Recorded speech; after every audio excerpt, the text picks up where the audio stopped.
Okay అండి, మనం ఈ వీడియోలో తీసుకున్నటువంటి టాపిక్ ఏంటంటే ఆంధ్రప్రదేశ్ యొక్క చరిత్ర గురించి మనం మాట్లాడుకుంటాం. అంటే ఆంధ్రప్రదేశ్ అనేటువంటి రాష్ట్రం 1953 బిఫోర్ ఏ స్టేట్లో ఉండింది, 1953 ఆఫ్టర్ ఆంధ్రాగా ఎలా క్రియేట్ అయ్యింది, 1956లో ఆంధ్రప్రదేశ్గా ఎలా మారింది, 2014లో నవ్యాంధ్రప్రదేశ్గా రావడానికి కారణం ఏంటి, ప్రజెంట్ ఆంధ్రప్రదేశ్లో ఉన్నటువంటి జిల్లాల యొక్క భౌగోళిక పరిస్థితుల గురించి మనం ఈ వీడియోలో క్లుప్తంగా డిస్కస్ చేస్తాం. ప్రతి ఒక్క టాపిక్ నేను ఇక్కడ మీకు టచ్ చేస్తాను. ఆంధ్ర ప్రాంతం గురించి చెప్పేటప్పుడు ఆంధ్ర ఇన్ఫర్మేషన్ని మీరు నోట్ చేసుకోండి. ఆంధ్రప్రదేశ్ ఇన్ఫర్మేషన్ చెప్పేటప్పుడు ఆంధ్రప్రదేశ్ ఇన్ఫర్మేషన్ నోట్ చేసుకోండి. నవ్యాంధ్రప్రదేశ్ గురించి మనం డిస్కస్ చేసేటప్పుడు నవ్యాంధ్రప్రదేశ్ ఇన్ఫర్మేషన్ మీరు నోట్ చేసుకోండి. అసలు ఈ ఆంధ్రప్రదేశ్ అనేటువంటి తెలుగు మాట్లాడేటువంటి రాష్ట్రం 1953కి బిఫోరు మద్రాస్ ప్రెసిడెన్సీలో ఒక పార్ట్గా ఉండింది. అంటే మన ఆంధ్ర అంటే ఇప్పుడు మనం ఆంధ్ర అని పిలిచేవాళ్ళం. ఈ ఆంధ్ర అనేటువంటి ప్రాంతము మద్రాస్ ప్రెసిడెన్సీలో ఉండింది.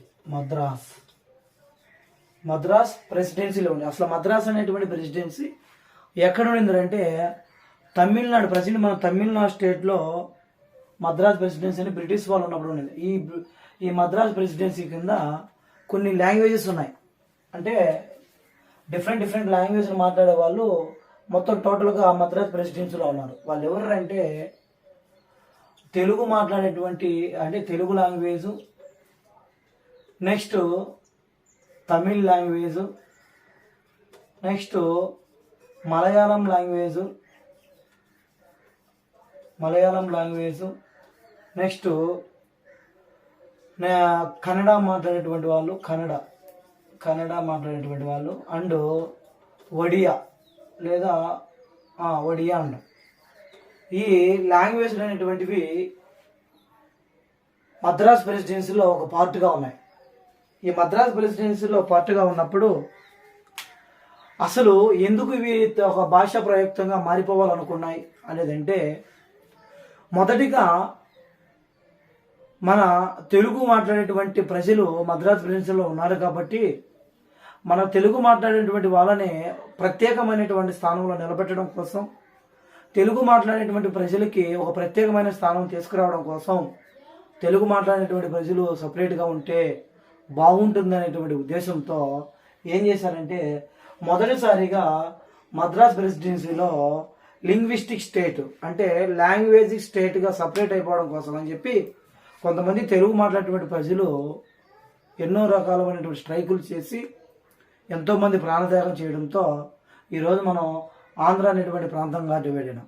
అసలు ఈ ఆంధ్ర అనేటువంటి ప్రాంతం రావడానికి కారణం ఏంటంటే, మనకు ఇక్కడ కానీ మనం గమనిస్తే బాగా నోట్ చేసుకునే పదాలు, ఆంధ్ర అనేటువంటి పదం రావాలంటే మద్రాస్ ప్రెసిడెన్సీలో మన తెలుగు మాట్లాడేటువంటి స్టేట్ ఉన్నప్పుడు నెల్లూరు డిస్టిక్కి చెందినటువంటి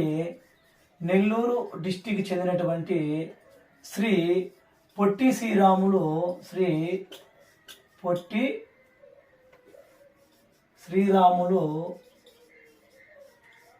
ఏం చేశారంటే తెలుగు మాట్లాడేటువంటి ప్రజలను ఒక ప్రత్యేకమైన స్థానంలో నిలబెట్టాలి, మనకంటూ ఒక సపరేట్ అయినటువంటి స్టేట్గా ఉంటే మనకు సపరేట్గా ఉద్యోగాలు ఉంటాయి, తెలుగు మాట్లాడేటువంటి వాళ్ళు ఒక ప్రత్యేక స్థానంలో ఉంటారు, మనం కూడా బిజినెస్ చేసుకోవచ్చు.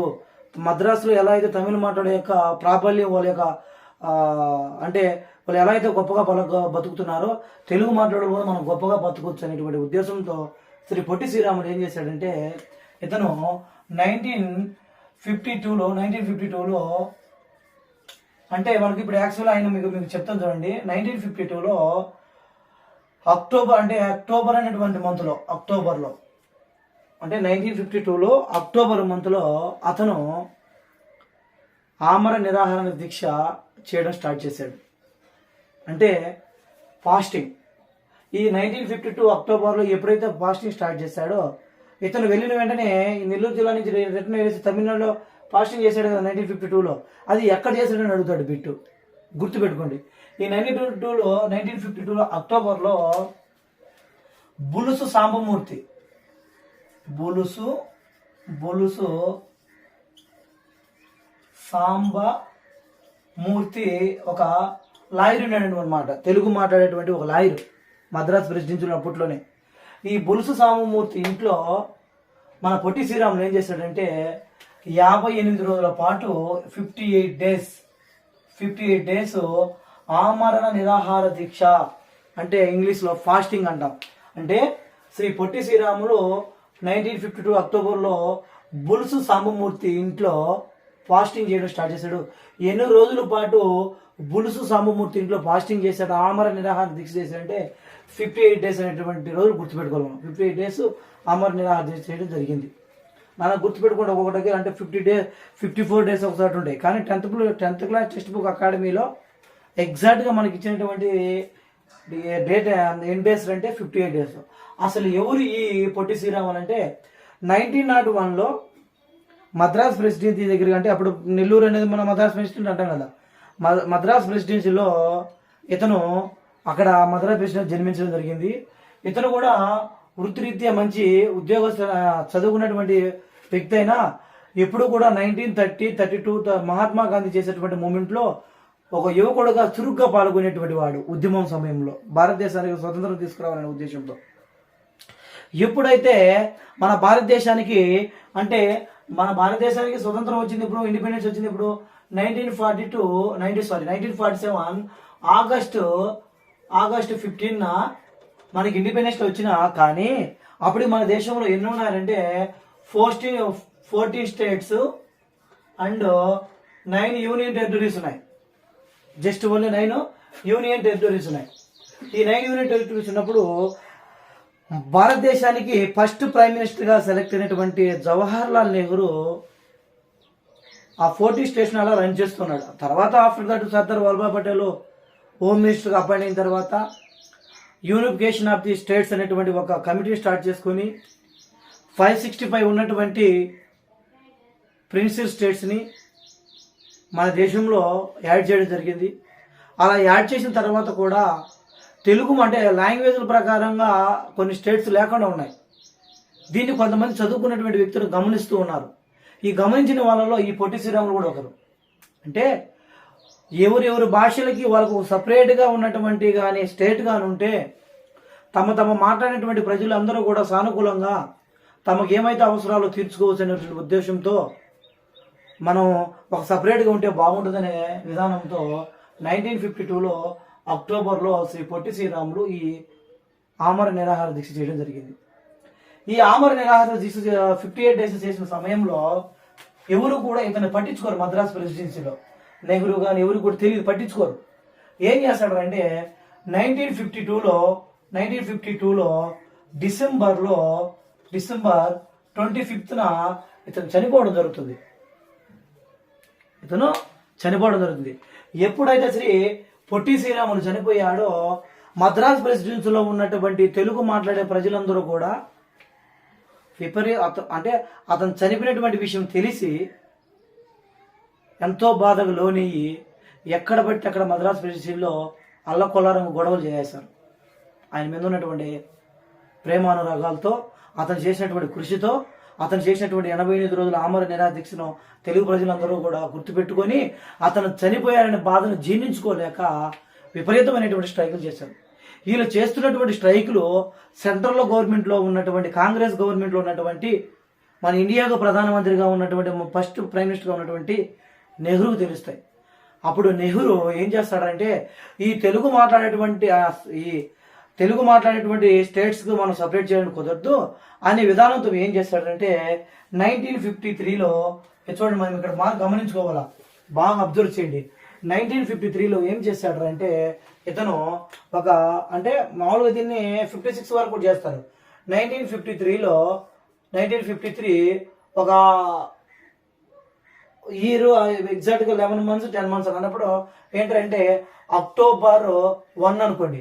1953 అక్టోబర్ ఏం చేశాడంటే స్టార్టింగ్లో ఏం చేశాడంటే ఆంధ్ర అనేటువంటి ఒక ప్రాంతంగా సపరేట్ చేసి తెలుగు మాట్లాడే కాకుండా ఆంధ్రాలో తెలుగు మాట్లాడే వాళ్ళు ఉంటారు లింగ్విస్టిక్ స్టేట్ కింద.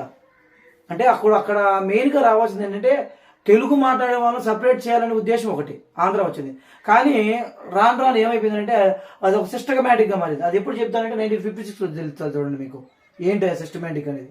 అంటే 1953లో అక్టోబర్ 1లో ఏం చేస్తాడంటే అక్టోబర్ 1లో ఆంధ్ర అనేటువంటి ఒక ప్రాంతంగా నెహ్రూ మనల్ని సపరేట్ చేశాడు. ఆంధ్ర అనేటువంటి స్టేట్లో ఈ ఆంధ్ర అనేటువంటి స్టేట్కి క్యాపిటల్ సిటీ ఏంటంటే కర్నూలు అనేటువంటి ప్రాంతాన్ని క్యాపిటల్గా క్రియేట్ చేసి ఆంధ్ర అనేటువంటి ప్లేస్ని సపరేట్ చేశాడు. ఈ ఆంధ్రాలో ఎవరున్నారు? తెలుగు మాట్లాడేటువంటి ప్రజలు ఉన్నారు. కాబట్టి ఇలా ఆంధ్రాను సపరేట్ చేసిన తర్వాత ఈ ఆంధ్రాకి 1953లో ఫస్ట్గా మీరు గుర్తుపెట్టుకోండి, ఈ ఆంధ్రాకి ఫస్ట్ సీఎంగా ఎవరు అపాయింట్ అయ్యారంటే అప్పుడే ఎంతో గొప్పగా పేరున్నటువంటి టంగుటూరి ప్రకాశం పంతుల్ని టంగుటూరి ప్రకాశం పంతులు ఈ టంగుటూరి ప్రకాశం పంతుల్ని ఆంధ్ర అనేటువంటి స్టేట్కి ఫస్ట్ సీఎంగా అపాయింట్ చేయడం జరిగింది. గుర్తుపెట్టుకోండి, వెరీ వెరీ వెరీ ఇంపార్టెంట్. మన 1953 అక్టోబర్ 1న ఇండియాకి ఫస్ట్ ప్రైమ్ మినిస్టర్ అయినటువంటి జవహర్ లాల్ నెహ్రూ ఆంధ్ర అనేటువంటి ఒక స్టేట్గా మనం సపరేట్ చేశాడు. మన ఆంధ్రాకి క్యాపిటల్ సిటీకి ఏ డిస్టిక్ని మనకు అపాయింట్ చేశాడంటే క్యాపిటల్గా కర్నూలు అనేటువంటి కొండారెడ్డి బుర్జు ఉన్నటువంటి ప్లేస్ అప్పట్లో పెద్ద ఫేమస్ అనమాట కర్నూలు. దాన్ని మనకు ఒక క్యాపిటల్గా క్రియేట్ చేశాడు. తర్వాత ఈ మన ఆంధ్ర అనేటువంటి స్టేట్కి ఏం చేశాడంటే సీఎం అవసరం కదా, సీఎంగా టంగుటూరి ప్రకాశం పంతుల్ని అపాయింట్ చేశాడు. ఇలా 1953లో అక్టోబర్ 1కి ఇలా వస్తున్నప్పటికీ భారతదేశం మొత్తం కూడా ఏ విధానం వైపు అడుగులేసిందంటే లాంగ్వేజ్ స్టేట్లుగా మేము కూడా విడిపోవాలి అనేటువంటి ఉద్దేశంతో అన్నీ విడిపోలా. సెంట్రల్ గవర్నమెంట్ రూలింగ్ ఉన్నటువంటి కాంగ్రెస్ పార్టీని అడగడం జరిగినాయి. ఇప్పుడు ఇక్కడ భయపడినటువంటి విషయం ఏంటంటే అంటే జవహర్లాల్ నెహ్రూ ఒక విషయం చాలా భయపడిపోయాడు. ఏంటి ఆ విషయం అంటే ఒకవేళ పొరపాటున మనం 1953లో ఆంధ్ర చేసినటువంటి విషయం గుర్తుపెట్టుకున్నా, ఒకవేళ పొరపాటున మనం కానీ అంటే లాంగ్వేజ్లు మాట్లాడుతున్నటువంటి విధానంలో లాంగ్వేజ్లకు కానీ మనము స్టేట్స్ని కానీ విడదీస్తే పాకిస్తాన్ ఇండియా విడిపోయిన మార్గం ఏమైనా దారి తీస్తుందా అంటే ఎలా అయితే ఒక పాకిస్తాన్ ఇండియా విడిపోయినాయో అలా రాష్ట్రాలు కూడా కొన్ని దేశాలకు ఏమైనా మారిపోతాయా అనేసి ఆ సమయంలో చాలా భయపడినాడు. అప్పుడు చూడండి ఇక్కడ అద్భుతమైనటువంటి వివరణ ఇచ్చాడు. ఏంటి 1956లో ఒక కమిటీ వేశారు. 1956లో ఒక కమిటీ వేశాడు, కమిషన్ వేశాడు. 1956లో అన్ని స్టేట్ల వాళ్ళు అడుగుతున్నారు ఏమని, ఈ మనం స్టేట్గా మన లాంగ్వేజ్ని మార్చొచ్చా, మనం మారిస్తే ఎలా ఉంటుంది అనేటువంటిది కనుక్కోవడం కోసం. అంటే అందరూ అడుగుతున్నారు కదా, మేము మలయాళం వాళ్ళ సపరేట్గా ఒక కేరళ స్టేట్గా మారిపోతాం, కొంకణి వాళ్ళు మేము ఒక గోవా స్టేట్గా మారిపోతాం, కన్నడ మాట్లాడవు మేము ఒక కర్ణాటక స్టేట్గా మారిపోతాం, తమిళ్ మాట్లాడవు తమిళ స్టేట్గా ఉండిపోతాం, ఒడియా మాట్లాడడం ఒడిశా అనేటువంటి స్టేట్గా మారిపోతాం, అలా అంటే బెంగాలీ మాట్లాడే వెస్ట్ బెంగాల్గా మారిపోతాం అని సపరేట్గా అడుగుతున్నారు అనమాట. దీనికోసం 1956లో ఏం చేశాడంటే ఎస్ఆర్సి అనేటువంటి ఒక కమిటీని వేశాడు. ఎస్ఆర్సి కమిటీ ఏంటి? ఎస్ఆర్సి కమిటీ అంటే స్టేట్ రీఆర్గనైజేషన్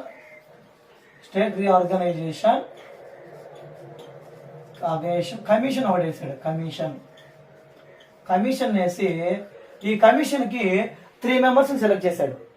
10th క్లాస్లో ఉన్నటువంటి అద్భుతమైనటువంటి ఇన్ఫర్మేషన్ ఇది ఖచ్చితంగా గుర్తుపెట్టుకోండి. ఈ స్టేట్ రీఆర్గనైజేషన్ కమిటీకి ఒక 3 మెంబర్స్ని అపాయింట్ చేశాడు. 3 మెంబర్స్ని. ఆ 3 మెంబర్స్ ఎవరంటే ఫజల్ ఆలీ,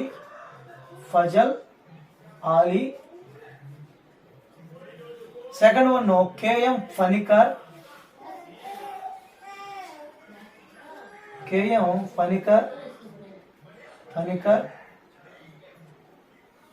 థర్డ్ వన్ ఏంటంటే హృదయనాథ్ కుజురు.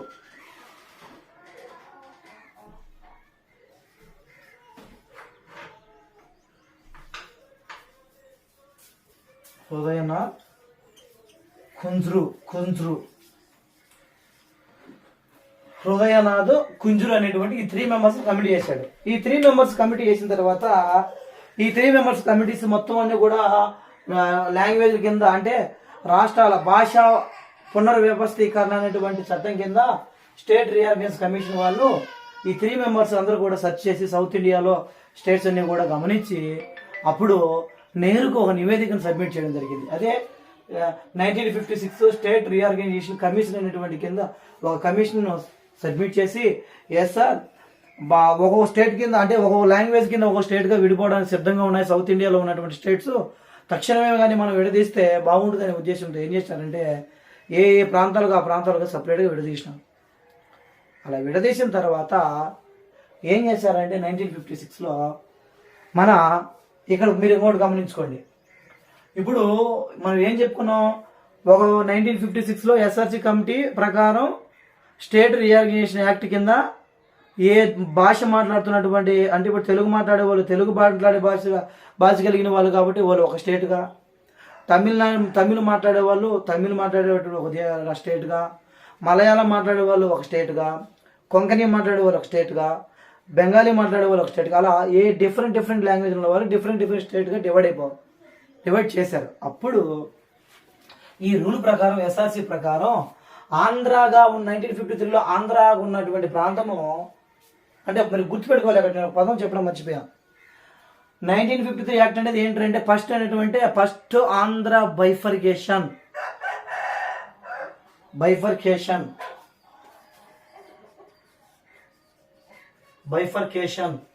ఫస్ట్ ఆంధ్ర బైఫర్కేషన్ ఎప్పుడు జరిగింది అంటే విడిపోవడం విభజన జరగడం 1953లో ఫస్ట్ ఆంధ్ర బైఫర్కేషన్ జరిగింది. ఎవరితో జరిగింది అంటే తమిళనాడు వాళ్ళతో జరిగింది. గుర్తుపెట్టుకోవాలి, తమిళనాడు వాళ్ళతో జరిగింది. అర్థమవుతుంది అనుకుంటున్నా. ఫస్ట్ బైఫర్కేషన్ ఎవరితో జరిగింది, తమిళనాడు జరిగింది. ఇప్పుడు ఒకటి వచ్చింది ఇక్కడ ఏంది, నెహ్రూ ఏం చేశాడు, ఎస్ఆర్సీ కమిటీ ప్రకారం ఏ భాషలు మాట్లాడుతున్నా ఆ భాషల ప్రకారం స్టేట్లో పెట్టాలన్నాడు కదా. అప్పుడు ఆంధ్రాగా 1953లో క్రియేట్ అయినటువంటి ఆంధ్ర ఈ 1956 ఎస్ఆర్సీ ప్రకారం ఏం మారిపోయిందంటే ఇక్కడ మీరు గమనించండి. 1956 నవంబర్ 1న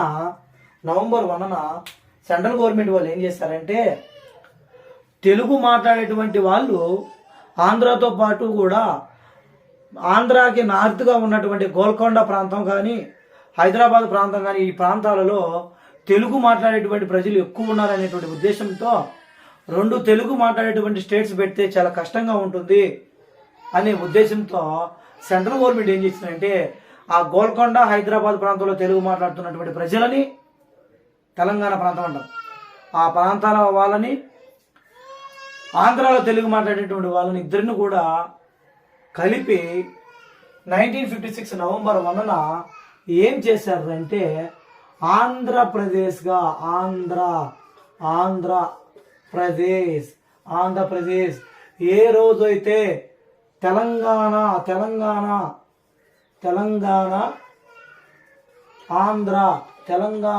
ఆంధ్ర అనేటువంటి 2 ప్రాంతాలు యూనిఫికేషన్ అయ్యిందో, యూనిఫికేషన్ అంటే కలపడం, ఎప్పుడైతే తెలంగాణ ఆంధ్ర 2 తెలుగు మాట్లాడేటువంటి ప్రాంతాలు ఒకటిగా కలిపారో, ఎప్పుడైతే తెలంగాణ మన ఆంధ్రలో కలిసిందో మన ఆంధ్ర అన్నటువంటి ఒక ప్లేసు ఆంధ్రప్రదేశ్గా మారిపోవడం జరిగింది.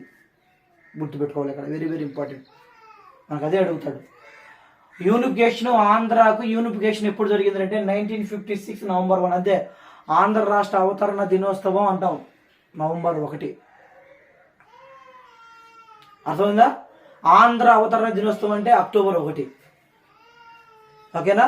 ఇప్పుడు ఆంధ్రప్రదేశ్గా తెలంగాణ కలిగిన తర్వాత మనం ఆంధ్రప్రదేశ్గా మారిపోయాం కదా. ఇప్పుడు మన క్యాపిటల్ సిటీ ఏంటంటే హైదరాబాద్. కర్నూలును క్యాన్సిల్ చేసి హైదరాబాద్ అనేటువంటి ప్రాంతాన్ని మనం క్యాపిటల్ చేయడం జరిగింది. ఈ ఆంధ్రప్రదేశ్కి ఒక సీఎం అవసరం కదా, ఆంధ్రప్రదేశ్కి సపరేట్ అయిపోయాం కదా. ఈ ఆంధ్రప్రదేశ్ సీఎంగా ఎవరిని అపాయింట్ చేశారంటే నీలం సంజీవ రెడ్డిని అపాయింట్ చేయడం జరిగింది. నీలం సంజీవ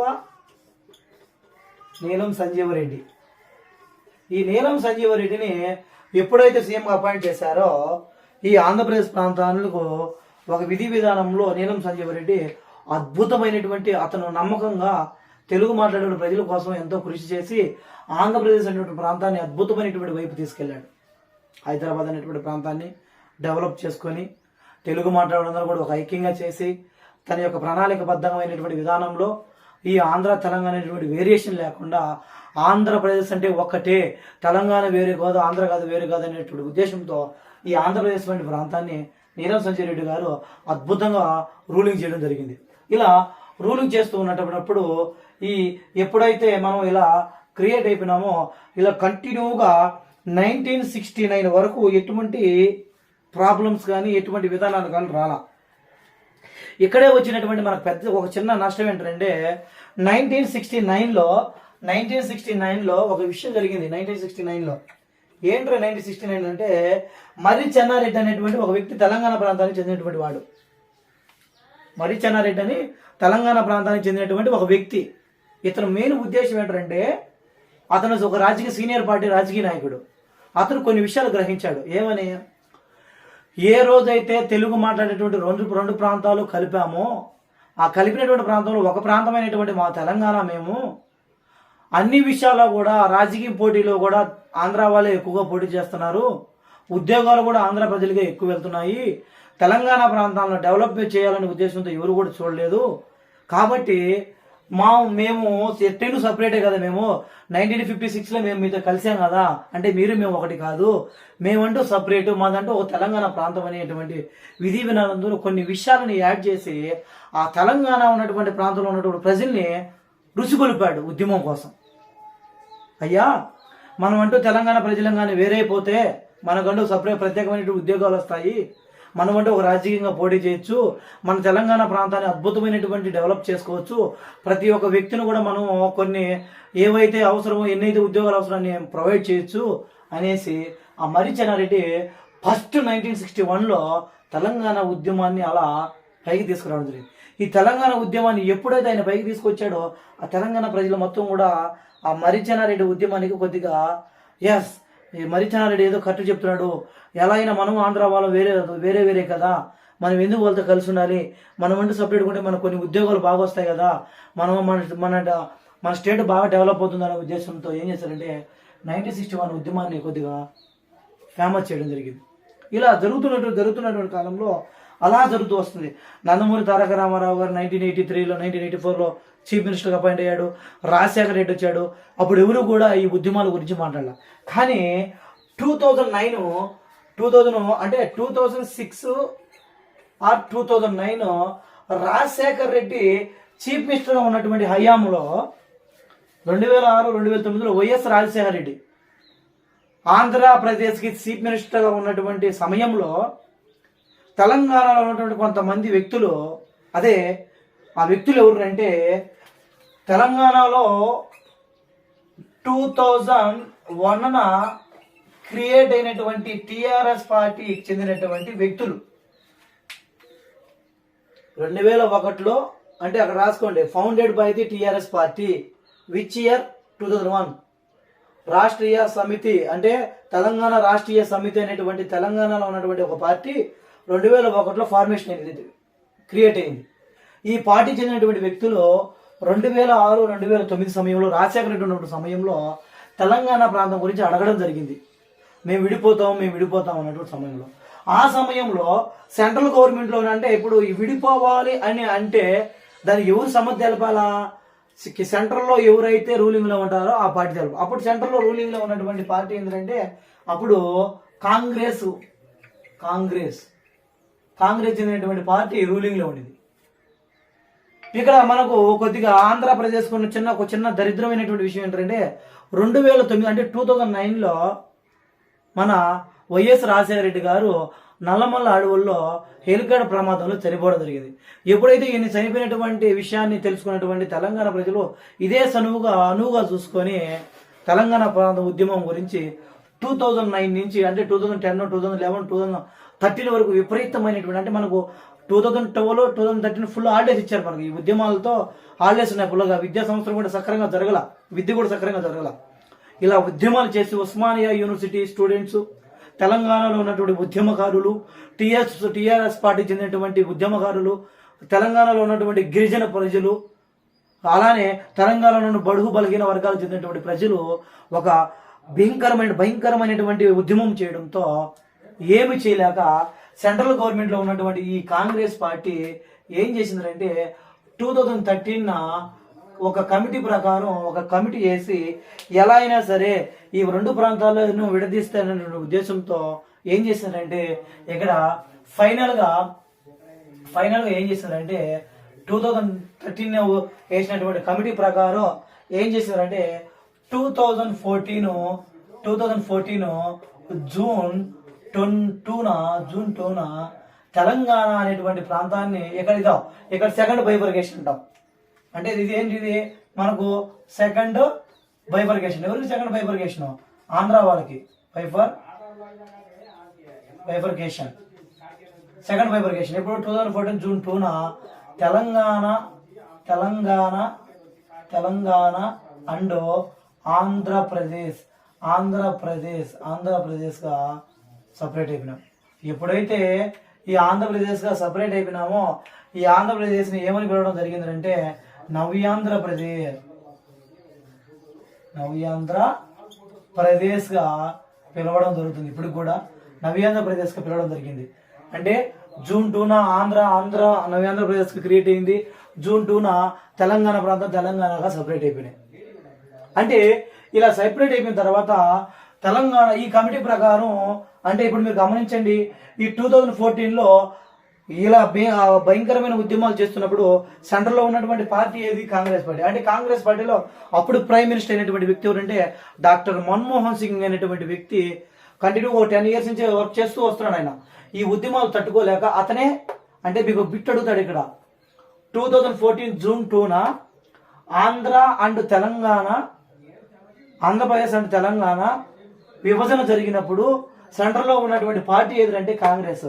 వీళ్ళు విభజన చేసినటువంటి ప్రైమ్ మినిస్టర్ ఎవరు అంటే doctor Manmohan Singh prime minister. Narendra Modi 2014లో వచ్చాడు, కానీ ఏ కమిటీ రూపంలో వచ్చాడు? కాంగ్రెస్ వాళ్ళ కమిటీలో మన్మోహన్ సింగ్ డివైడ్ చేశాడు. ఇక్కడ మనకు వచ్చిన సమస్య ఏంటంటే ఈ యాక్ట్ ప్రకారం కాంగ్రెస్ వాళ్ళు కొన్ని ప్రత్యేకతలు పెట్టారు. ఎవరు?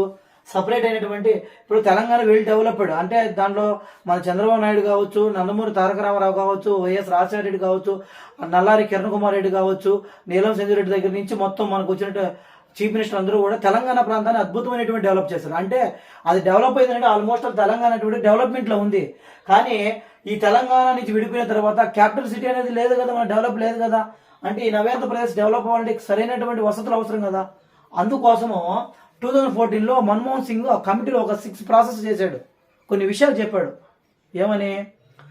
నవ్యాంధ్రగా విడిపోతున్నటువంటి ఆంధ్రప్రదేశ్కి 5 సంవత్సరాల పాటు ప్రత్యేక హోదా ఉండాలి.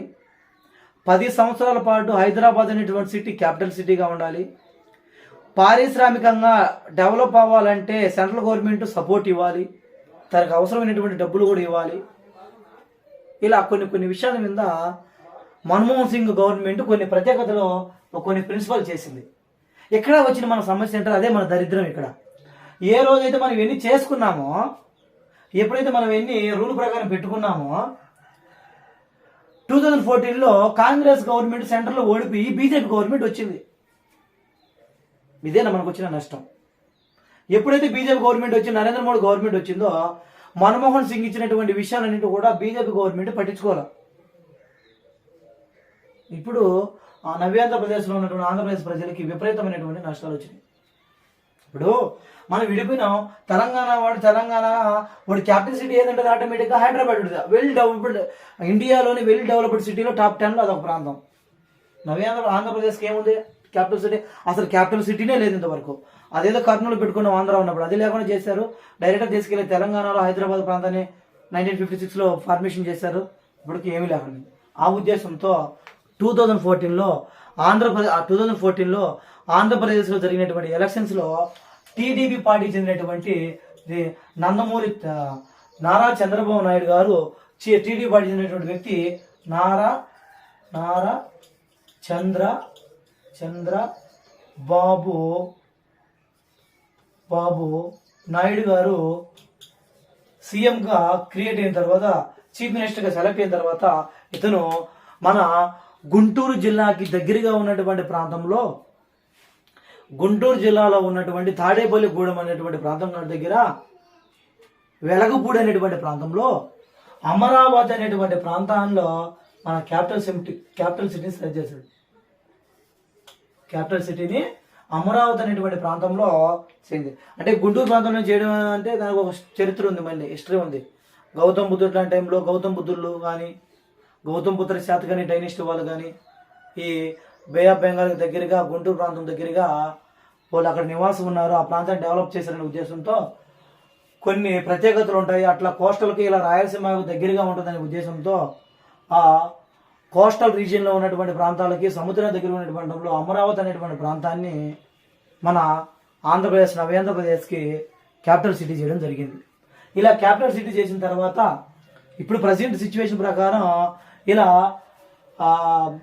అంటే మీరు గుర్తుపెట్టుకోండి, ఇక్కడ నేను కనిపించబడకూడదు. 1953లో ఆంధ్ర అనేటువంటి ప్రాంతంలో క్యాపిటల్ సిటీ ఏంటి? కర్నూలు. 1953 అక్టోబర్ 1లో ఆడు ఇయర్ గుర్తుపెట్టుకోవాలా. 1953 అక్టోబర్ వచ్చేసి ఆంధ్ర అవతరణ దినోత్సవం. క్యాపిటల్ సిటీ ఏంటి? కర్నూలు. చీఫ్ మినిస్టర్ ఎవరు ఫస్ట్ ఆంధ్రాకి? టంగుటూరు ప్రకాశం పంతులు. అది ఒక గ్రూప్. అది ఫస్ట్ బైఫర్గేషన్. అర్థమైందా? సెకండ్ చూడండి, second unification. Telangana and Andhra. Telangana Andhra కలిసిన తర్వాత ఆంధ్రప్రదేశ్గా మారిపోయినాం. ఈ ఆంధ్రప్రదేశ్ ఎప్పుడు మారిపోయినాం? 1956 నవంబర్ 1. ఈ డేట్ ప్రత్యేకత ఏంటి? ఆంధ్రప్రదేశ్ అవతరణ దినోత్సవం. ఓకేనా? అది ఇప్పుడు ఫస్ట్ ప్రైమ్ మినిస్టర్ ఎవరు? నీలం సంజీవరెడ్డి. ఈ ఆంధ్రప్రదేశ్కి ఫస్ట్ క్యాపిటల్ సిటీ ఏంటి? నవ్యాంధ్రప్రదేశ్, హైదరాబాద్. ఏంటి మనకు? హైదరాబాద్. బాగా గుర్తుపెట్టుకోవాలి మీరు. ఓకేనా? అర్థమవుతుందా? అంటే ఇప్పుడు ఈ 1950 అయిపోయిన తర్వాత ఇక్కడ కానీ మనం వస్తే 2014లో సెకండ్ బైఫర్కేషన్ జరిగింది. మనము తెలంగాణ విడిపోయినాం. మనము తెలంగాణ విడిపోయినప్పుడు తెలంగాణ క్యాపిటల్ సిటీ తెలంగాణ హైదరాబాద్ వెళ్ళిపోయింది. ఆంధ్రప్రదేశ్కి అమరావతి అనేటువంటిది క్యాపిటల్ సిటీ చేసుకున్నాం. ఇక్కడ తెలంగాణలో బైఫర్కేషన్ తర్వాత ఫస్ట్ ప్రైమ్ మినిస్టర్ ఎవరంటే కేసీఆర్, కల్వకుంట్ల చంద్రశేఖరరావు గారు అక్కడ చీఫ్ మినిస్టర్గా అపాయింట్ అయ్యాడు. ఇక్కడ మనం సపరేట్గా విడిపోయినాం కదా. మనకు ఫస్ట్ చీఫ్ మినిస్టర్ ఎవరంటే నారా చంద్రబాబు నాయుడు. టీడీపీ పార్టీ చెందినటువంటి నారా చంద్రబాబు నాయుడు మన క్యాపిటల్ సిటీ ఏంటి? అమరావతి. ఎప్పుడు మనం వాళ్ళు సెకండ్ బైఫర్కేషన్ జరిగిందంటే 2014 జూన్ 2న మనము తెలంగాణ వాళ్ళం సపరేట్ అయిపోయినాం. ఇది మనకి ఇచ్చినటువంటి క్లారిటీ ఇన్ఫర్మేషన్, నేను చెప్పేటువంటి క్లారిటీ ఇన్ఫర్మేషన్. ఇదంతా అయిపోయిన తర్వాత ఈ తెలంగాణ మనం కలిసి ఉన్నప్పుడు ఎగ్జాక్ట్గా మనకు 26 డిస్ట్రిక్ట్స్ ఉన్నాయి. అవి పోగా ఎప్పుడైతే మనం వాళ్ళు విడిపోయామో ఆంధ్రప్రదేశ్లో ఎన్ని డిస్ట్రిక్ట్స్ మాత్రమే మిగిలిపోయినారంటే 13 డిస్ట్రిక్ట్స్ ఉన్నాయి. 13 డిస్ట్రిక్ట్స్ 13 జిల్లాలుగా ఉన్నాం మనం.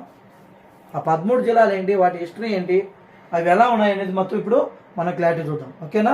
ప్రతి పాయింట్ కూడా రాసుకోండి మీరు, చాలా వెరీ వెరీ ఇంపార్టెంట్. అందుకే ఫస్ట్ బైఫర్కేషన్ ఏంటి, ఫస్ట్ యూనిఫికేషన్ ఏంటి, సెకండ్ బైఫర్కేషన్ ఏంటి, అప్పుడు క్యాపిటల్ సిటీస్ ఏంటి, అప్పుడు చీఫ్ మినిస్టర్స్ ఇవ్వడం, ప్రతి పాయింట్ నేను చెప్తూ వస్తాను ఇక్కడ. ఓకేనా? ఇక్కడ మనం గమనించండి. ఇప్పుడు మనము ఆంధ్ర నవ్యాంధ్రప్రదేశ్గా ఉన్నటువంటి ప్రాంతం గురించి మనం ఇప్పుడు డిస్కస్ చేస్తాం. అంటే గుర్తుపెట్టుకోండి, నవ్యాంధ్రప్రదేశ్ అంటే నవ్యాంధ్రప్రదేశ్గా క్రియేట్ అయిన తర్వాత అమరావతిని క్యాపిటల్ సిటీగా పెట్టుకున్న తర్వాత ఫస్ట్ చీఫ్ మినిస్టర్ మనకి ఎవరంటే నారా చంద్రబాబు నాయుడు. నారా చంద్రబాబు నాయుడు ఏ నియోజకవర్గానికి చెందినవాడు, ఏ కాన్స్టిట్యున్సీకి చెందినవాడు అంటే చిత్తూరు జిల్లాలో ఉన్నటువంటి కుప్పం కాన్స్టిట్యున్సీకి చెందినటువంటి వాడు. ఓకేనా? నారా చంద్రబాబు నాయుడు ఏ పార్టీకి చెందినటువంటి వాడు అంటే టీడీపీ పార్టీకి చెందిన, అంటే తెలుగుదేశం పార్టీకి చెందినటువంటి వ్యక్తి. ఇప్పుడు టీడీపీ ఈ నారా చంద్రబాబు నాయుడు టీడీపీ పార్టీకి ప్రెసిడెంట్ అధ్యక్షుడు పనిచేస్తున్నాడు అనమాట. ఆయనే ఆ పార్టీకి చీఫ్ మినిస్టర్గా కంటిన్యూగా మన నందమూరి తారక రామారావు గారు చనిపోయినప్పటి నుంచి కూడా ఆయన కంటిన్యూగా ఉన్నారనమాట. ఓకేనా?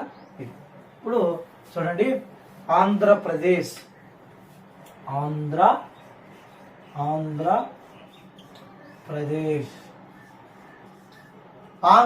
మనం 13 డిస్ట్రిక్ట్స్ గా మనం చేంజ్ అయిపోయినాం కదా.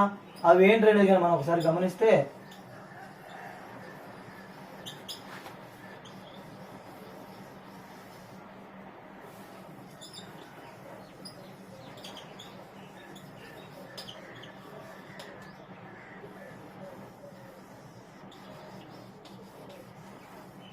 మనం గమనిస్తే ఇక్కడ ఈ ఆంధ్రప్రదేశ్ అనేటువంటి మ్యాప్ని కనుక మనం బాగా గమనిస్తే బాగా చూడండి అన్న 13 డిస్ట్రిక్ట్స్ కూడా ఇక్కడ ఒక చిన్న వేరియేషన్.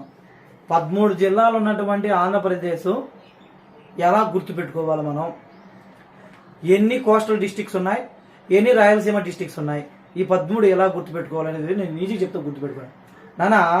ఇక్కడ కోస్టల్ డిస్ట్రిక్ట్స్ ఇక్కడ మొత్తం మనం కానీ గమనిస్తే కోస్టల్ డిస్ట్రిక్ట్స్ వచ్చేసి మనకు మొత్తం 9. అలానే Rayalaseema districts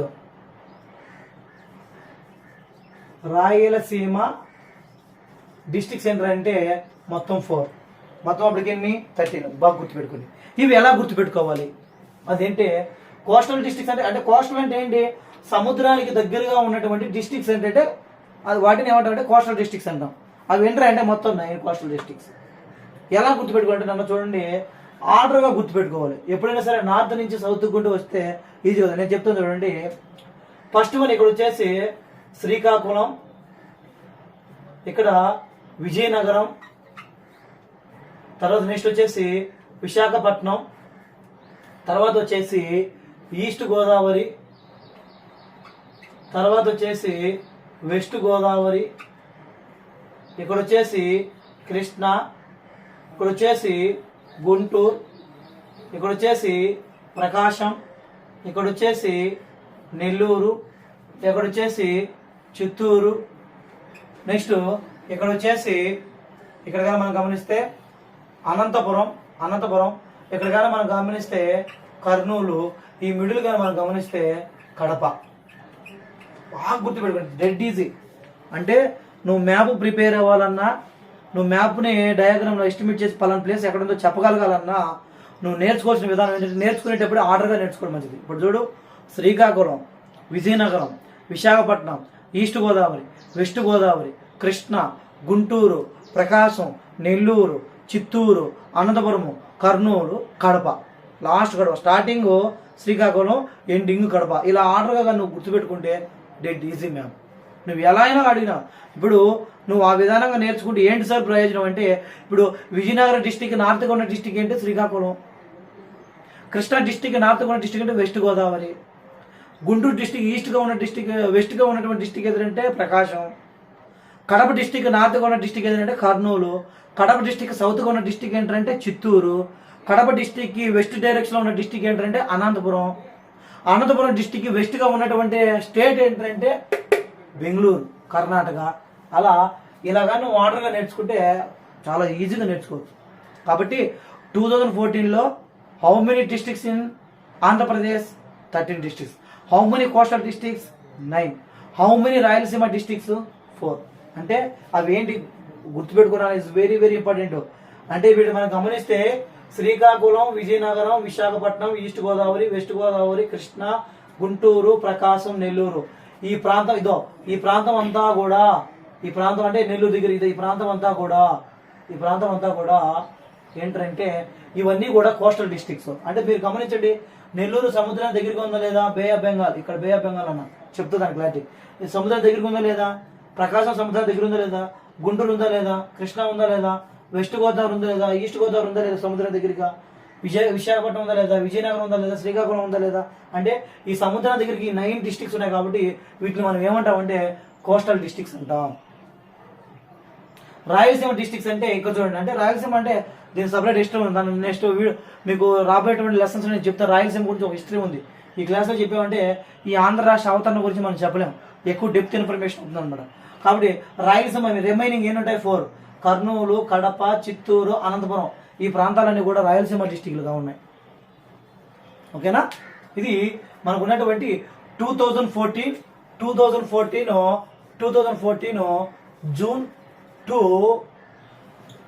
June to information. ఎప్పటి వరకు జూన్ 2 అంటే 2014 జూన్ 2 అంటే ఎప్పటి వరకు ఉన్నాయి? మన రీసెంట్గా మనం చేంజ్ అయినటువంటి 2022 మార్చి వరకు, అంటే ఏప్రిల్ వరకు ఇదే ఇన్ఫర్మేషన్ ఉంది, ఏ డిస్ట్రిక్ట్స్ ఉన్నాయి. కానీ 2019లో మన ఆంధ్రప్రదేశ్ ప్రాంతానికి ఒక కొత్త న్యూ గవర్నమెంట్ అపాయింట్ అయింది. 2019 జూన్లో జరిగినటువంటి ఎలక్షన్స్లో స్వర్గశ్రీ ఎడుగూరి సందిట్టి రాజశేఖర రెడ్డి కుమారుడైనటువంటి ఎడుగూరి సందిట్టి జగన్మోహన్ రెడ్డి గారు 2012లో వైఎస్ఆర్సిపి అనేటువంటి పార్టీని స్టార్ట్ చేసుకొని వైఎస్ఆర్సిపి అనేటువంటి పార్టీని స్టార్ట్ చేసుకొని ఆ పార్టీ ద్వారా 2014లో జరిగినటువంటి ఎలక్షన్స్లో 2019లో జరిగినటువంటి ఎలక్షన్స్లో పోటీ చేసి 2019లో టీడీపీ పార్టీని ఓడించి వైఎస్ఆర్సీపీ పార్టీ గెలవడంతో ఆ జగన్మోహన్ రెడ్డి 2019న మన ఆంధ్రప్రదేశ్కి కొత్త న్యూ పార్టీ చీఫ్ మినిస్టర్గా అపాయింట్ అవ్వడం జరిగింది. అసలు ఏంటి వైఎస్ఆర్సీపీ యొక్క ఫుల్ ఫామ్ ఏంటంటే, ఎప్పుడు స్టార్ట్ అయింది ఈ యొక్క విధానం అంటే ఏంటి, పార్టీకి ఉన్నటువంటి ప్రత్యేకత అనేటువంటి మనం చెప్పుకుంటే, ఈ వైఎస్ఆర్సీపీ అనేటువంటి పార్టీ జగన్మోహన్ రెడ్డి గారు కాంగ్రెస్ పార్టీకి చెందినటువంటి వ్యక్తులు ఎవరు పట్టించుకోకపోవడంతో అతను స్వతహాగా 2012 అంటే 2012లో ఒక వైఎస్ఆర్సీపీ అనేటువంటి పార్టీని స్టార్ట్ చేశాడు. నేను దాని ఫుల్ ఫామ్ చెప్తా, నీట్గా రాసుకోండి. ఆ పార్టీ ఏంటంటే యువజన శ్రామిక రైతు Congress party. Once again I will repeat, listen to carefully, please right down. యువజన శ్రామిక రైతు కాంగ్రెస్ పార్టీ. ఈ పార్టీ యొక్క గుర్తు ఏంటంటే ఫ్యాన్. ఈ ఫ్యాన్ అనేటువంటి సింబల్తో 2014లో జరిగినటువంటి ఎలక్షన్స్లో పోటీ చేసి టీడీపీ పార్టీతో ఓడిపోవడం జరిగింది. అలానే 2019లో జరిగినటువంటి ఎలక్షన్స్లో పోటీ చేసి టీడీపీ పార్టీని ఓడించి 151 భారీ మెజార్టీతో 151 నియోజకవర్గాల్లో గెలిచి దిగ్విజయంగా ఆంధ్ర చరిత్రలో లేనటువంటి విజయాన్ని కైవసం చేసుకొని ఒక న్యూ గవర్నమెంట్ని స్టార్ట్ చేశాడు మన వైఎస్ జగన్మోహన్ రెడ్డి గారు. ఇలా వైఎస్ జగన్మోహన్ రెడ్డి గారు స్టార్ట్ చేసిన తర్వాత 2019 నుంచి 2020 వరకు కొన్ని ప్రణాళికబద్ధమైనటువంటి విషయాల్లో డెవలప్మెంట్ వైపు తీసుకెళ్తూ ఈ 2021లో ఒక ప్రత్యేకమైనటువంటి విధానాలు తీసుకొచ్చాడు. ఆ విధానాల్లో ఫస్ట్ వన్ ఏంటంటే క్యాపిటల్ సిటీగా ఉన్నటువంటి క్యాపిటల్ని 3 క్యాపిటల్స్గా ఫార్మింగ్ చేయాలని అనుకున్నారు. సెకండ్ వన్ విషయం ఏంటంటే న్యూ డిస్టిక్ అంటే ఆంధ్రప్రదేశ్ డిస్టిక్ ఫార్మేషన్ యాక్ట్ కింద 13 జిల్లాలుగా ఉన్నటువంటి రాష్ట్రాన్ని 26 జిల్లాలుగా మార్చాలనేటువంటి ఉద్దేశంతో ఒక ప్రణాళికబద్ధంగా ఒక కమిటీని వేసుకొని 2022 ఏప్రిల్న ఉగాది సందర్భంగా 26 జిల్లాలని ప్రకటించడం జరిగింది. దీన్ని హైకోర్టు వాళ్ళు అంటే సెంట్రల్లో ఉన్నటువంటి బీజేపీ వాళ్ళు కావచ్చు, అలానే మన ఆంధ్రప్రదేశ్లో ఉన్నటువంటి హైకోర్టు కావచ్చు, అలానే మన లెజిస్లేటివ్ అసెంబ్లీ అంటే శాసనసభ విధాన పరిస్థితులు ఉన్నటువంటి 2 సభలు కూడా ఓకే చేసి ఈ 13 జిల్లాలుగా ఉన్నటువంటి ప్రాంతాన్ని 26 జిల్లాలుగా మార్చడం జరిగింది. అసలు ఏంటి ఈ పూర్వ వైభవాన్ని, ఇలా ఉన్నటువంటి ఆంధ్రప్రదేశ్ అన్ని జగన్మోహన్ రెడ్డి గారు ఎలా మార్చారు, ఆ 26 జిల్లాలు ఏంటి అనేది మనం గమనిస్తే ఇక్కడ చూడండి, ఏం లేదు, ఇక్కడ కూడా చాలా సింపుల్ అన్న. మీరు బాగా గమనిస్తే ఇక్కడ చూడండి, మనము ఇక్కడ మీరు ప్రత్యేకమైనటువంటి విధానం ఏం లేదు, నేర్చుకునేటువంటి విధానం కరెక్ట్గా నేర్చుకుంటే చాలా ఈజీ. అది ఏంటండి, అది ఎలా నేర్చుకోవాలి, ఏ విధంగా నేర్చుకోవాలనే కదా మనం గమనిస్తే ఇక్కడ మనం చూడండి,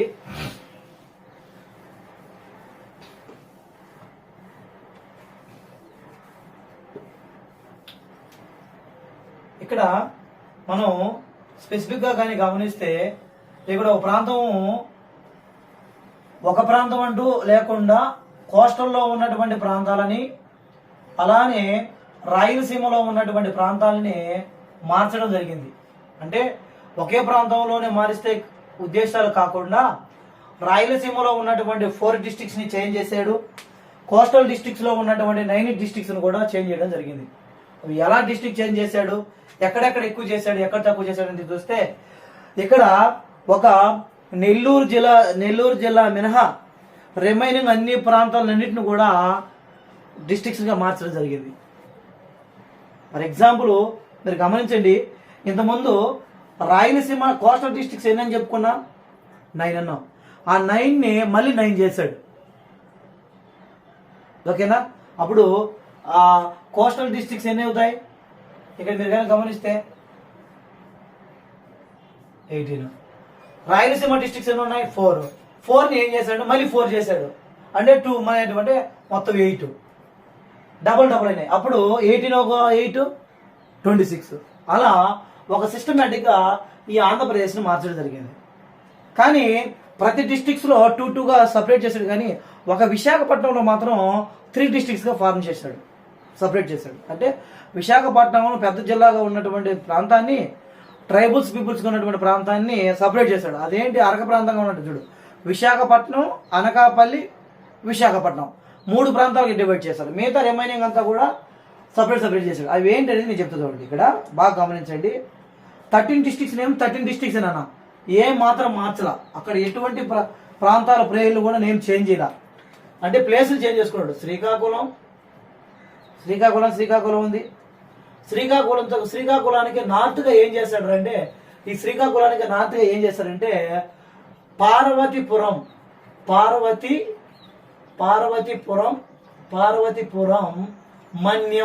మన్యం ట్రైబల్ పీపుల్స్, గిరిజనులు ఎక్కువ ఉన్నటువంటి ప్రాంతాన్ని పార్వతీపురం అనేటువంటి ప్రాంతంగా సపరేట్ చేశాడు. విజయనగరాన్ని దాని 2 సపరేట్. ఇక్కడ విజయనగరం ఇక్కడ మీరు కానీ గమనిస్తే విశాఖపట్నాన్ని 3 ప్లేసెస్ సపరేట్ చేశాడు. ఏంటంటే అల్లూరి సీతారామరాజు,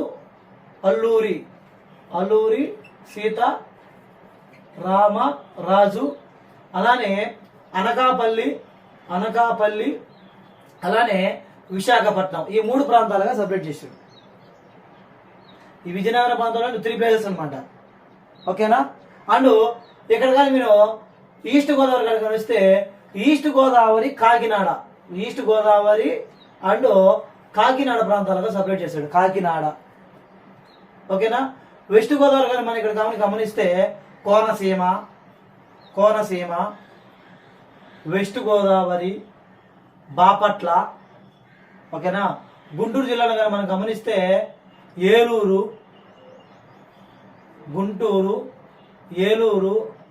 నందమూరి. అంటే ఇక్కడ కృష్ణా జిల్లా దగ్గర, అక్కడ గుంటూరు కృష్ణా దగ్గర ఉంది కదా, ఇక్కడ నందమూరి తారక రామారావు ఎన్టీఆర్ డిస్టిక్ని. ఓకేనా?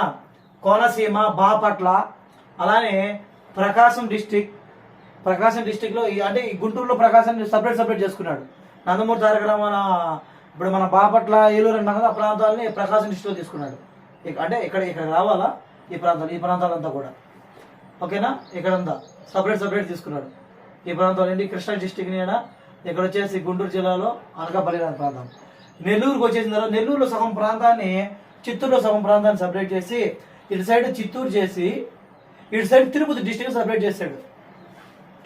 తిరుపతి డిస్టిక్ నెల్లూరులో ప్రాంతాన్ని సపరేట్గా చేసుకొని నాయుడుపేట, సూలూరుపేట అన్నింటి కలిపి ఏం చేశాడు అంటే తిరుపతిలో యాడ్ చేసుకొని తిరుపతి డిస్టిక్ ఫార్మేట్ చేశాడు. అలానే ఇక్కడ ఉన్నటువంటి అనంతపురాన్ని సపరేట్ చేసుకున్నాడు. అనంతపురంలో ఏం చేసినాడు? శ్రీ సత్యసాయి అనేటువంటి ప్రాంతాన్ని తీసుకున్నాడు. శ్రీ సత్యసాయి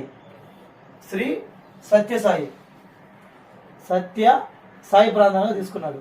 ఇక్కడ ఏం చేశాడు? అనంతపురం అనేటువంటి నేమ్ పెట్టుకున్నాడు, అంతే, ఓల్డ్ నేమ్. కర్నూలు కూడా 2 పార్ట్స్ డివైడ్ చేశాడు. ఒకటి నంద్యాల, సెకండ్ వన్ వచ్చేసి కర్నూలు. కడపని 2 పార్ట్స్ డివైడ్ చేశాడు. ఒకటి అన్నమయ్య అండ్ కడప. ఇక్కడ మీరు గుర్తుపెట్టుకోండి, ఇక్కడ మార్చినటువంటి విధానం ఏంటంటే ఆంధ్రప్రదేశ్ డిస్ట్రిక్ట్స్ ఫార్మేషన్ యాక్ట్ ప్రకారం ఒక గెజిట్ తయారు చేశారు. ఆ గెజిట్లో 2 ప్రాంతాల పేర్లను పూర్తిగా మార్చేశాడు. నెల్లూరు ప్రాంతాన్ని ఇంక నుంచి శ్రీ పొట్టు శ్రీరాములు నెల్లూరు డిస్టిక్ అని పిలచాలి. కడప జిల్లా నేమ్ని పూర్తి కడప జిల్లా అనే పేరుని క్యాన్సిల్ చేశారు గెజిట్లో. సెక్షన్ 3 ప్రకారం ఒక గెజిట్ తయారు చేశారు. ఏది? ఆంధ్రప్రదేశ్ డిస్ట్రిక్ట్ ఫార్మేషన్ యాక్ట్ ప్రకారం 2020లో ఆ గెజిట్లో కడప రెడ్డి పేరు పూర్తిగా డిలీట్ చేసి డాక్టర్ వైఎస్ రాజశేఖర రెడ్డి అనేటువంటి డిస్ట్రిక్ట్ పేరు పెట్టాడు. అంటే మనం అందరం కూడా ఇంకా కడప అనేటువంటి పేరుతో పిలుచుకోవద్దు, వైఎస్ రాజశేఖర రెడ్డి అనేటువంటి డిస్ట్రిక్ట్తో పిలుస్తాను.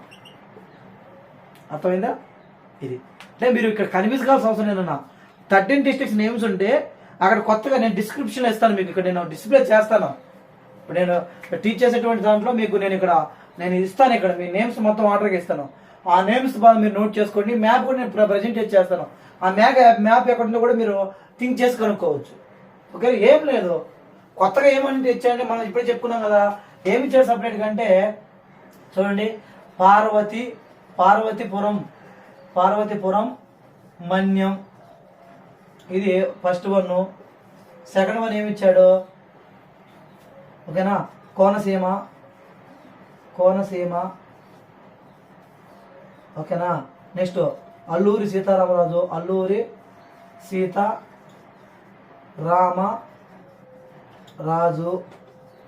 నెక్స్ట్ ఏమి ఇచ్చాడు, ఫోర్త్ వన్ ఏమి ఇచ్చాడు, అల్లూరి సీతారామరాజు అయిపోతానంటే కాకినాడ. ఫిఫ్త్ వన్ ఏమి ఇచ్చాడు, కాకినాడ అయిపోతానే ఎన్టీఆర్. అలానే అనకాపల్లి.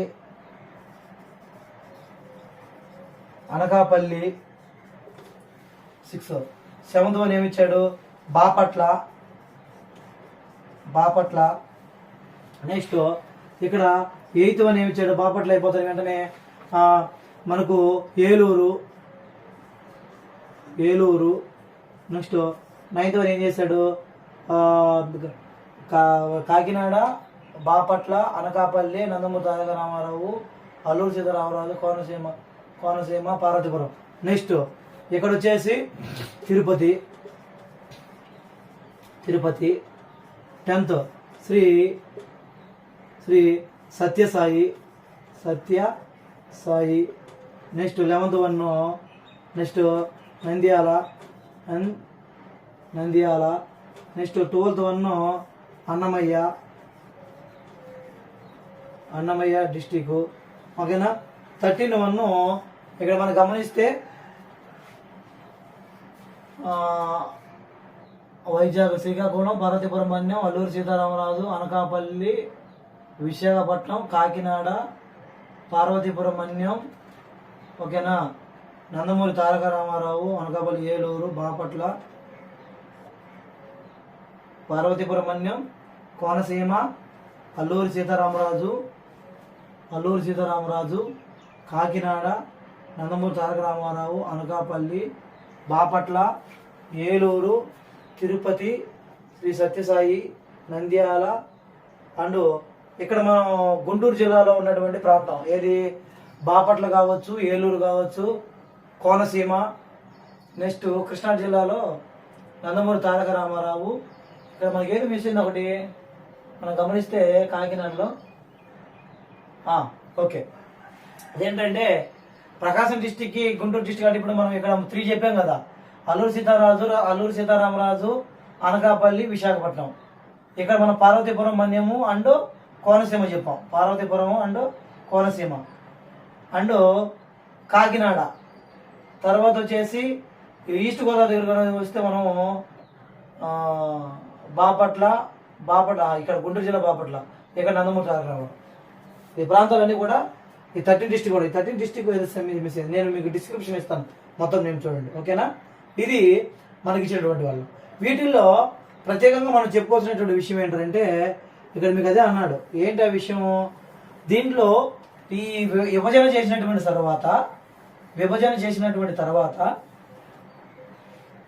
విస్తీర్ణ పరంగా లార్జెస్ట్ డిస్టిక్ ఏంటి, స్మాలెస్ట్ డిస్టిక్ ఏంటి గుర్తుపెట్టుకోండి. విస్తీర్ణం పరంగా అంటే దీన్ని మనం ఇంగ్లీష్ ఏమంటే లార్జెస్ట్ డిస్టిక్. విస్తీర్ణ పరంగా అన్నిటికంటే లార్జెస్ట్ డిస్టిక్ ఏంటంటే ఇక్కడ కానీ మనం గమనిస్తే Prakasam district first one. Second one ఏంటంటే అల్లూరి సీతారామరాజు. మీరు గమనించాలా, ఇక్కడ మనం చెప్పుకుంటున్నటువంటి ప్రకాశం డిస్టిక్ అన్నిటికంటే కూడా ఒక పెద్ద విస్తీర్ణం కలిగినటువంటి జిల్లా.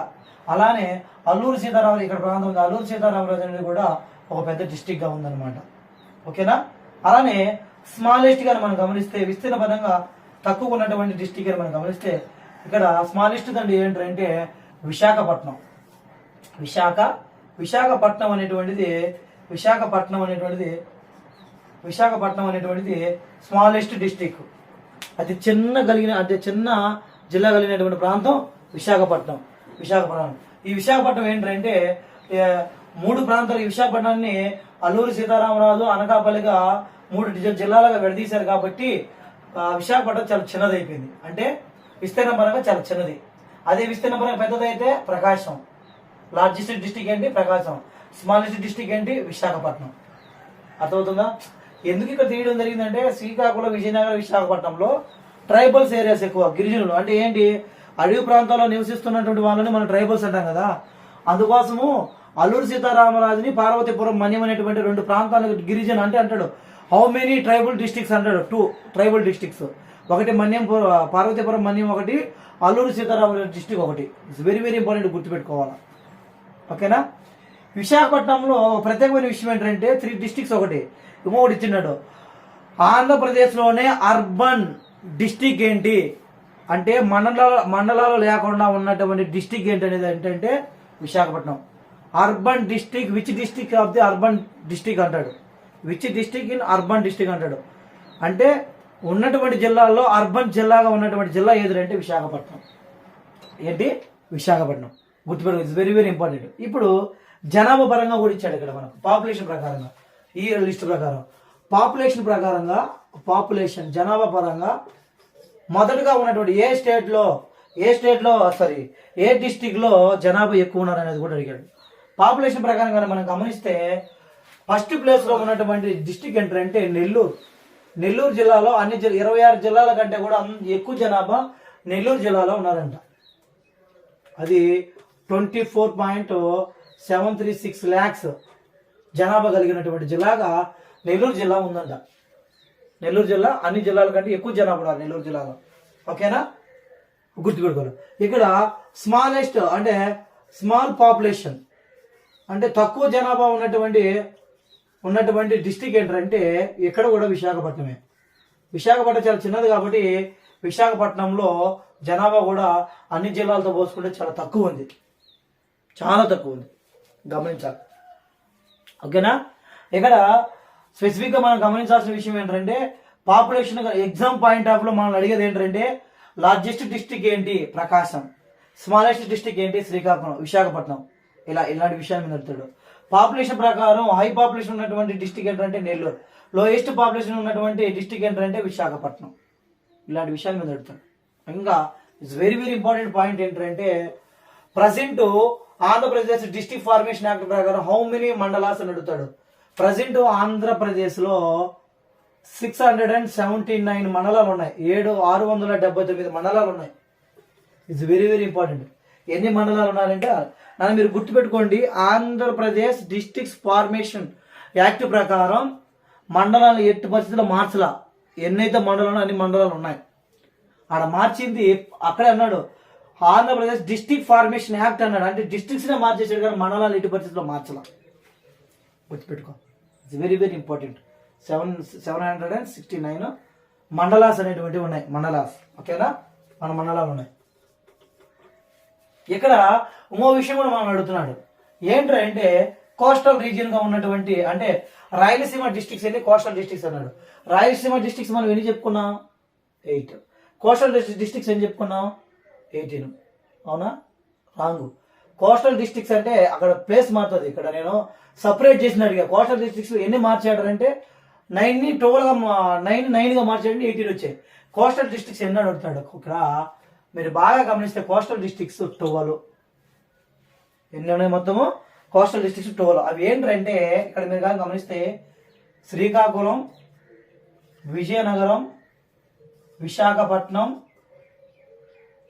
ఓకేనా, కాకినాడ, కోనసీమ, ఓకేనా, నెక్స్ట్ అనకాపల్లి, ఓకేనా, అలా పశ్చిమ Godavari, next Krishna, Guntur, Prakasam and Nellore, Tirupati. 1 2 3 4 5 6 7, 8, 9, 10, 11, 12 సరిపోయినాయి అనుకుంటా. మీరు కావాలంటే నోట్ చేసుకోండి. శ్రీకాకుళం, విజయనగరం, విశాఖపట్నం, కాకినాడ, కోనసీమ, అనకాపల్లి, పశ్చిమ గోదావరి, కృష్ణా, గుంటూరు, ప్రకాశం, నెల్లూరు, తిరుపతి. అంటే కోస్టల్ డిస్ట్రిక్ట్స్ అని ఏం చెప్పా, సముద్రానికి దగ్గరగా ఉన్న సముద్రంతో సరిహద్దు పంచుకున్నటువంటి డిస్ట్రిక్ట్స్ ఎన్ని? 12 ఇస్ వెరీ వెరీ ఇంపార్టెంట్. ఇక్కడ very very important gun shot bit ఏంటంటే ఆంధ్రప్రదేశ్ యొక్క కోస్టల్ డిస్ట్రిక్ట్స్ కలిగిన మొత్తం ఎంత డిస్టెన్స్ కలిగి ఉంది, ఎంత సరిహద్దు కలిగి ఉంది, ఎన్ని కిలోమీటర్ల సరిహద్దు కలిగి ఉంది అంటే 974 కిలోమీటర్స్ సరిహద్దు కలిగి ఉంది. ఇది గన్ షాట్ ఇన్ఫర్మేషన్. ఇది 974 కిలోమీటర్ల సముద్రం యొక్క సరిహద్దు కలిగి ఉంది. శ్రీకాకుళం నుంచి తిరుపతి డిస్టిక్ వరకు, శ్రీకాకుళం నుంచి ఇప్పుడు ప్రజెంట్ తిరుపతి డిస్టిక్ వరకు 974 కిలోమీటర్ల యొక్క సరిహద్దు కలిగి ఉంది సముద్రంతో. అర్థమవుతుందా? It's very very very important. కాబట్టి how many coastal districts? 12. How many Rayalaseema districts? 8. అంటే నాన్న మీరు ఇక్కడ కోస్టల్ డిస్ట్రిక్ట్స్ అని మర్చిపో. కోస్టల్ డిస్ట్రిక్ట్స్ అంటే సపరేట్ అవి 18. సముద్రానికి దగ్గరగా ఉన్న కోస్టల్ డిస్ట్రిక్ట్స్ ఏంటంటే 12. తెలుగులో కాబట్టి రాసుకుని మీరు అక్కడ సముద్రానికి దగ్గరగా ఉన్నటువంటి డిస్ట్రిక్ట్స్ ఏంటంటే 12. శ్రీకాకుళం, విజయనగరం, విశాఖపట్నం, కాకినాడ, కోనసీమ, అనకాపల్లి, పశ్చిమ గోదావరి, కృష్ణా, గుంటూరు, ప్రకాశం, నెల్లూరు, తిరుపతి. ఓకేనా? ఇది ఇన్ఫర్మేషన్. 974 కిలోమీటర్స్ సరిహద్దు కలిగి ఉంది. మిగతా ఏమైనా ఇవన్నీ కూడా రాయాల్సి.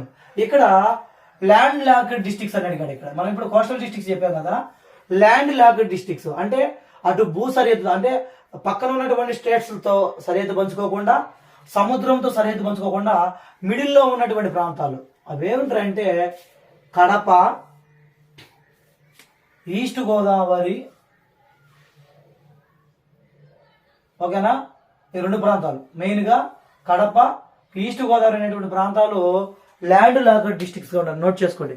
ల్యాండ్ లాక్డ్ డిస్ట్రిక్ట్, భూ పరివేష్టిత జిల్లాలుగా ఉన్నటువంటి ఏమిటంటే Kadapa district, east Godavari districts. రెండు డిస్ట్రిక్ట్స్ కూడా మనకు అటు స్టేట్స్తో భూ సరిహద్దు పంచుకోకుండా, అలా సముద్రంతో భూ సరిహద్దు పంచుకోకుండా సపరేట్గా ఉన్నాయన్నమాట. ఇప్పుడు సరిహద్దు మీకు తెలుసు కదా, ఆంధ్రప్రదేశ్కి ఈస్ట్ డైరెక్షన్లో ఏముంది? బే ఆఫ్ బెంగాల్ ఉంది. ఏముంది? బే ఆఫ్ బెంగాల్. సౌత్గా ఏముంది? తమిళనాడు. అదే వెస్ట్ డైరెక్షన్ ఏముంది? అంటే సౌత్ ఈస్ట్ అసలు నైరుతి ఉంటుంది.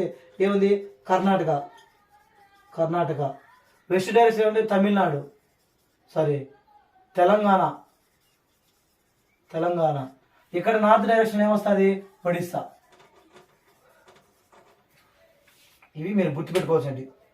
అంటే ఈస్ట్ సైడ్ వచ్చేసి బే ఆఫ్ బెంగాల్ ఆంధ్రప్రదేశ్కి, సౌత్ వచ్చేసి తమిళనాడు, నార్త్ వెస్ట్ వచ్చేసి కర్ణాటక, వెస్ట్ వచ్చేసి తెలంగాణ, నార్త్ వచ్చేసి ఒడిస్సా. ఇవి ఆంధ్రప్రదేశ్కి సరిహద్దుగా ఉన్నటువంటి ప్రాంతాలు. ఓకేనా? How many districts in Andhra Pradesh present? 26.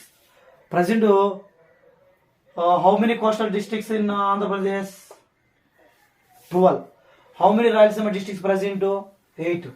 ఓకేనా? ఇది మనకి ఇచ్చినటువంటి ఆంధ్రప్రదేశ్ యొక్క క్లుప్తమైనటువంటి ఇన్ఫర్మేషన్. కాబట్టి మిత్రులారా మీరు గమనించండి, మనం చెప్పినటువంటి ప్రతి ఒక్క ఇన్ఫర్మేషన్ కూడా మీరు నోట్ చేసుకొని, మనం చెప్పిన ప్రతి విషయాన్ని కూడా ఒకసారి రాత్రి కూడా మీరు ఇన్న తర్వాత నోట్స్ ప్రిపేర్ చేసుకున్న తర్వాత ఒకసారి చదివి దీన్ని మీరు నేర్చుకుంటారని కోరుతున్నాను. థ్యాంక్స్.